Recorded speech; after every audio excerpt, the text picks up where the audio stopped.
नमस्कार बंधुरा welcome to Alice रान्नाबाटी। आज के बनाচ্ছি चिकेन काटलेट। देखो बंधुरा আমি এক বাটি চিকেন নিয়ে নিয়েছি আর তার সাথে নিয়ে নিয়েছি ধনেপাতা কুচি, লঙ্কা কুচি, আদা আর জিরে গুঁড়ো, ধনে গুঁড়ো, কাশ্মীরি লঙ্কার গুঁড়ো আর নিয়ে নিয়েছি বেকিং পাউডার, লবণ। বন্ধুরা পুরো ভিডিওটা দেখা অনুরোধ রইল সকলকে।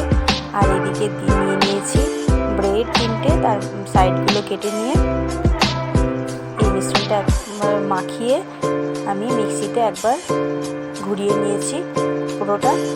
এরপর দেখো এইভাবে হয়েছে, আমি 20 মিনিট রেখে দিলাম আলাদা করে।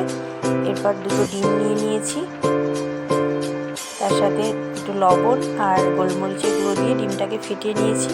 এদিকে 20 মিনিট পর এসে আমি এগুলোকে এইভাবে একটা শেপ দিয়ে নিয়েছি। তোমরা তোমাদের মতো করে একটা শেপ দিয়ে নিও। এরপর আমি বিস্কুটের গুঁড়ো দিয়ে মাখিয়ে সাথে ডিমের মধ্যে এইভাবে দেখো নিয়ে আবার বিস্কুটের গুঁড়ো দিয়ে মাখিয়ে এভাবে কোট করে নিয়েছি আর এভাবে তৈরি করে নিয়েছি কিছুটা। এবার ফ্রাই প্যানে তেল গরম হয়ে গেলে আমি দিয়ে দিলাম এগুলো লো স্টিমে। এবার হতে থাকবে। দেখো আমার তৈরি হয়ে গেছে। আশা করি তোমাদের ভালো লাগবে বন্ধুরা। ভালো লাগলে লাইক শেয়ার কমেন্ট করতে ভুলো না প্লিজ। ধন্যবাদ সকলকে। দেখা